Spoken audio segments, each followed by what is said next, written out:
आज का विषय है नाम रूप दुई ईस उपाधि। कि नाम और रूप जो है ईश का उपाधि है, ईश नहीं। ईश कैसा है? अकथ अनादि सुसामुज। ईश जो है अकथ और अनादि है। शीर्षक है नाम और रूप। नाम और रूप के द्वारा भी हम चाहे जड़ हो चाहे चेतन हो जानते हैं। तो रूप किसका है, नाम किसका है, यह भी मुझे जानना जरूर। इस जगत में दो ही लोग हैं, एक जड़ और एक चेतन। उसी को कहीं क्षेत्र और क्षेत्रज्ञ, कहीं ब्रह्म और माया, कहीं नारी पुरुष, अनेक नामों से कहा। क्षेत्र और क्षेत्र, जड़ चेतन। जड़ क्या है, अब हमें इस पर विचार करना है।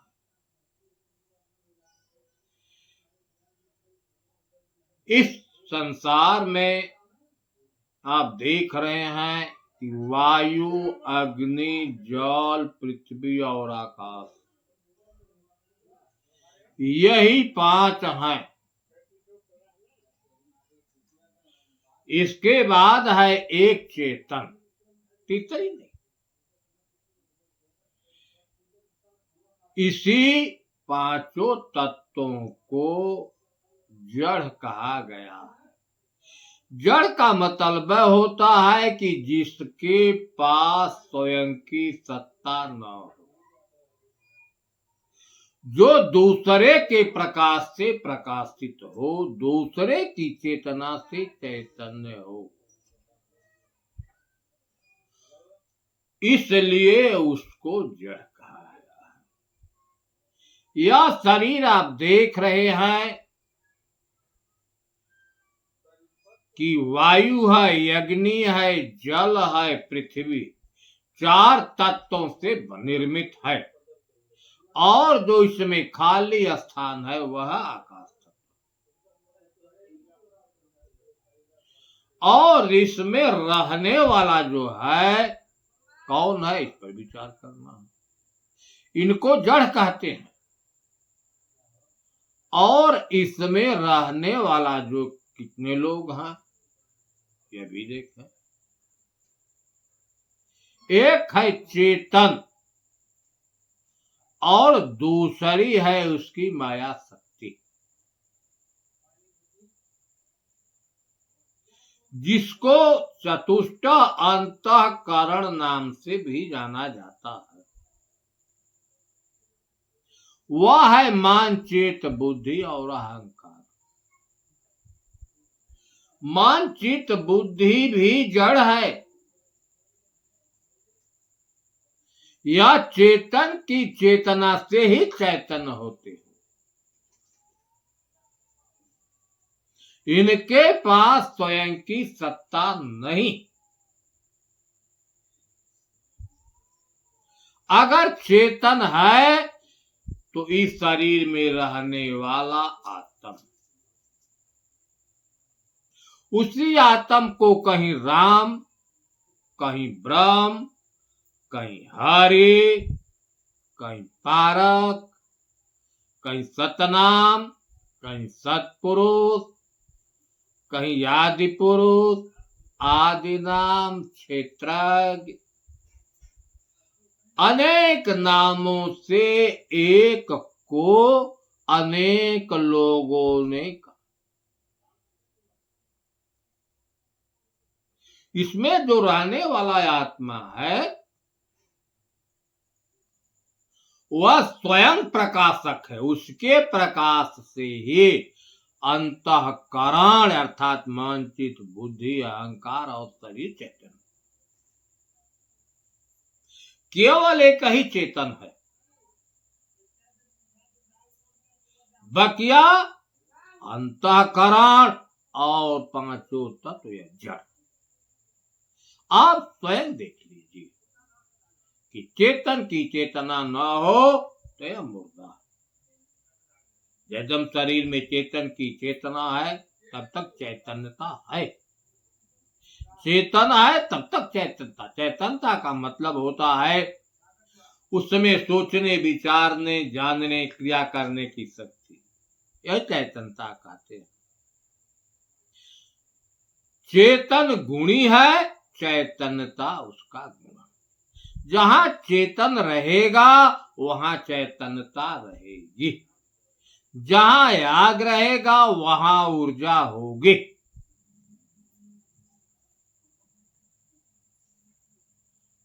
आपने देखा कि केवल एक चेतन ही चैतन्य है, बकिया जो है दूसरे के चेतना से चेतन। सवाल है या प्रकृति है। प्रकृति का नाम भी है, रूप भी है, रस भी है, गंध भी है,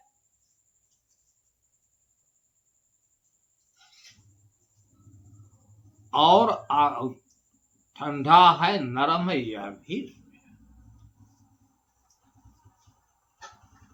कैसे देखा जाए? जैसे देखें,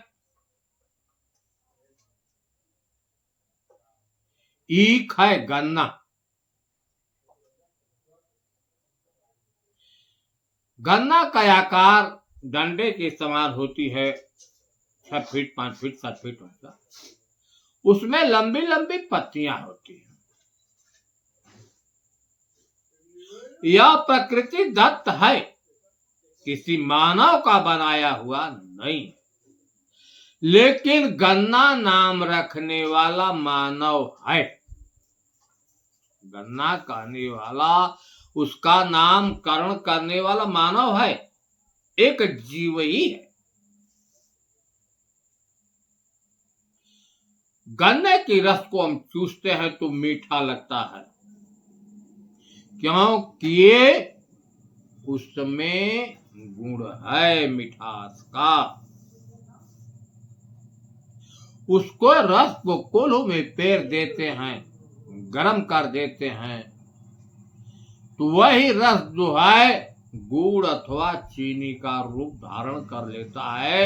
अब जो है आकार में आ गया, रस भी आकार में था, द्रव में था, लेकिन आग पर चढ़ा दिया जाए तो ठोस हो गया। चीनी को चाहे गुड़ को मुख में डालते हैं तभी मीठा लगता है, और उसी चीनी को कहीं द्रव में हम पानी में विलय कर देते हैं तब भी मीठा लगता है। अब हम इस बिंदु पर पहुंचते हैं कि गुणी से गुण कभी अलग नहीं होता है।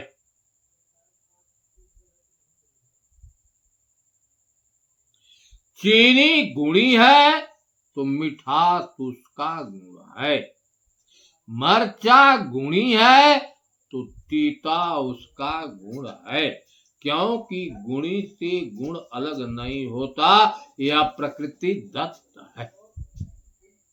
आपने देखा कि इस प्रकृति का रूप भी है, प्रकृति दत्त है, नाम मानव का रखा हुआ है, उसके अंदर जो गुण है प्रकृति दत्त है, परमात्मा का बनाया हुआ है। लेकिन एक तत्व है चेतन,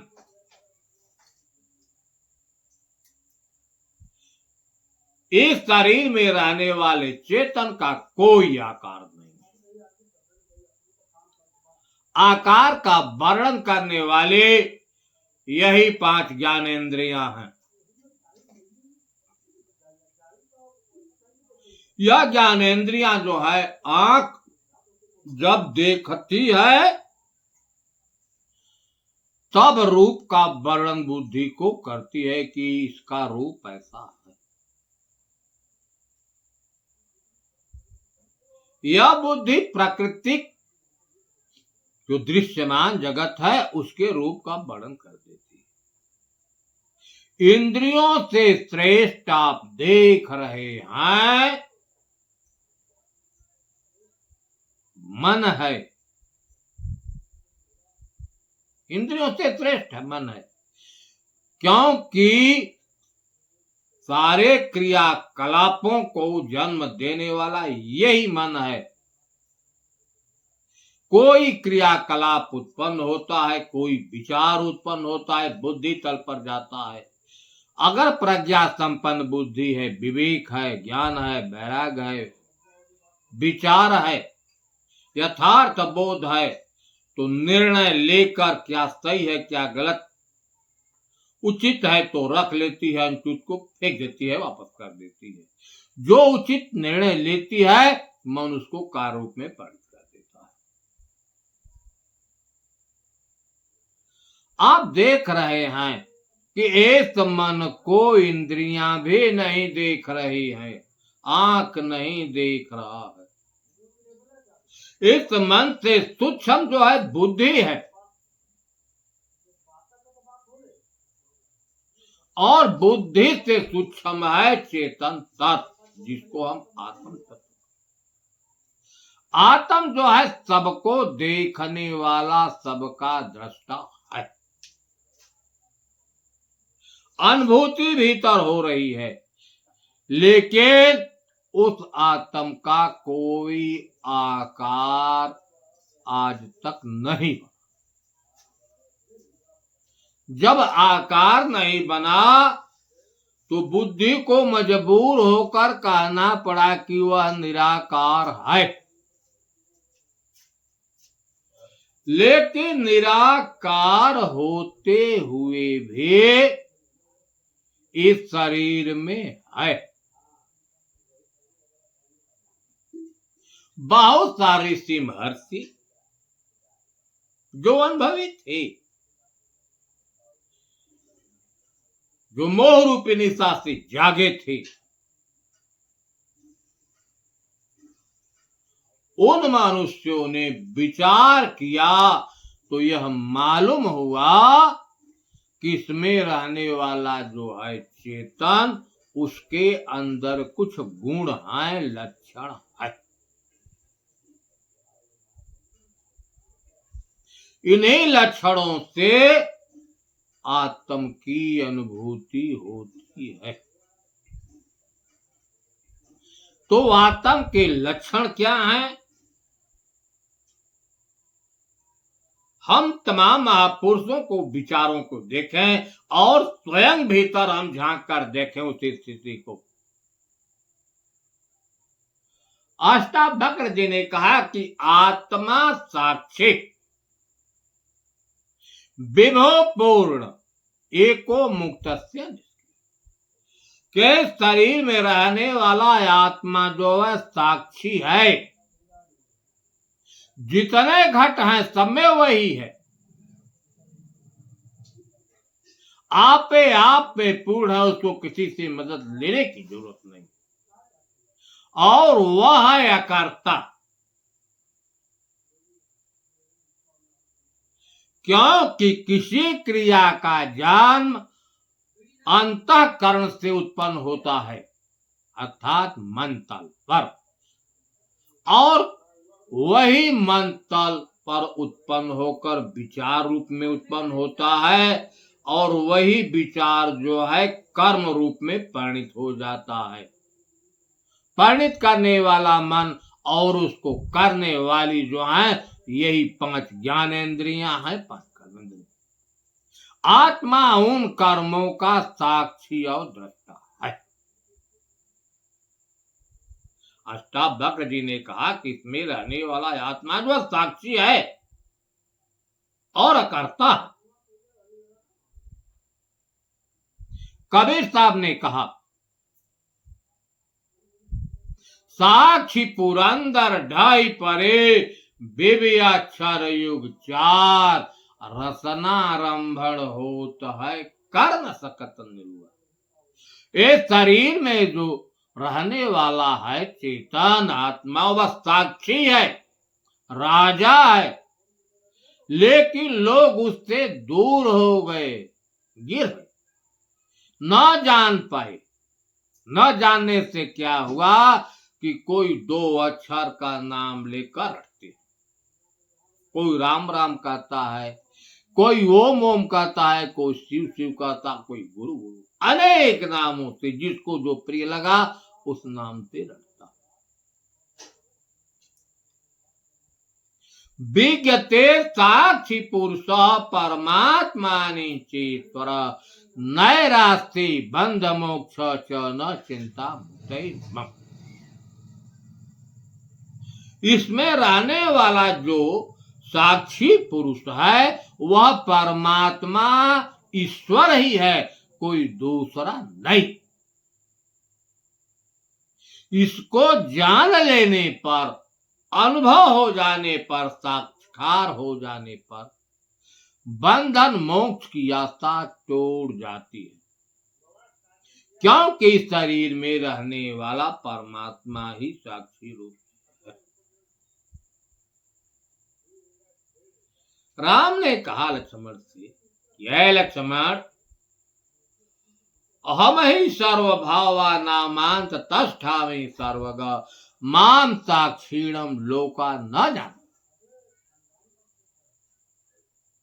मैं सर्वव्यापक होते हुए हम सब घट में साक्षी रूप से स्थित हैं, सबको जानने वाला, लेकिन मुझ सर्व साक्षी को लोग नहीं जान पाते।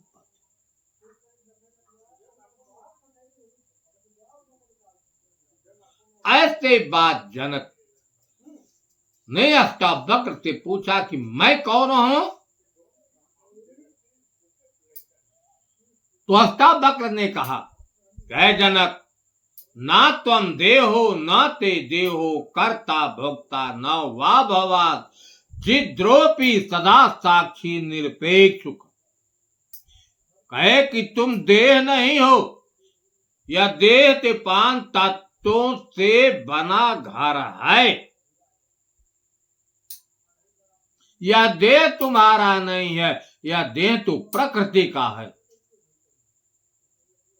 कर्ता भोक्ता ना वा भवा, तुम कर्ता नहीं हो, भोक्ता नहीं हो, क्योंकि कर्ता तो इंद्रियां हैं, शरीर कर्ता है। जब कर्ता शरीर है तो भोक्ता भी शरीर होगा। कहे चिद्रोपि सदा साक्षी, तुम एक रस रहने वाले सदा साक्षी हो, निरपेक्ष, किसी की आशा मत करे कि कोई भगवान इस आत्म से परे है। चाहे देवी हो, चाहे देवा हो, चाहे भूत हो, चाहे भवानी हो, जितने पिंड है सब में एक चेतन ही है, क्योंकि चेतन चेतन जान जो सबकी कीमत केन, ताही से कछु भिन्न नहीं साक्षी। जिन लोगों ने चेतन को जाना, चेतन की घट में अनुभूति हुई, वह सबकी कीमत करते हैं कि हर घट में एक ही, उससे भिन्न कुछ भी दूसरा नहीं है, वही हर घट में साक्षी रूप से स्थित है। विज्ञ सब में वही है। गणेश ने कहा कि अहम ही सर्वभावानां तस्, अहम साक्षी जग चक्षुर न लिप्यते सर्वकर्म भी। एक शरीर में मैं साक्षी रूप से हूं, सबको देखने वाला हूं, सारे विश्व का मैं दृष्टा हूं। मुझे कोई कर्म लिपायमान नहीं होते। क्यों? कि मैं विकारों से रहित हूं। विकार है काम, क्रोध, लोभ, मोह, मद, मत्सर, ईर्ष्या, द्वेष। इनकी उत्पत्ति विकारों की अंतःकरण से होती है। अप्रमेय चेतन के समान ब्रह्मांड में कुछ नहीं है।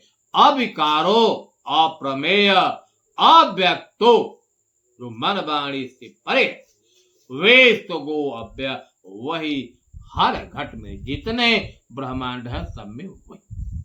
आपने देखा कि नाम और रूप के जरिए अगर चेतन नाम न होता, आत्मा नाम न होता, तो हम आत्मा को नहीं जान पाते। और रूप के जरिए हम एक दूसरे तक पहुंचते हैं। जैसे कहीं एक साथी है, उसका मुझसे मुलाकात है कि अमुक गांव में रहता है। हम उसको खोजने के लिए चले। गांव में पूछा कि भैया अमुक आदमी का क्या नाम है। जब नाम बताया तो लोगों ने कहा भैया इस नाम का 4 लोग रहते हैं। अब हम भ्रम हो गया, तो अब नाम गौण हो गया। अब रूप का प्रयोग किया गया कि वह आदमी की इतनी आयु है, इतना ऊंचा है, गोरा है, इत्यादि चीजों को जब लक्षण बताया गया तो आदमी बता दिया कि अमुक आदमी का घर।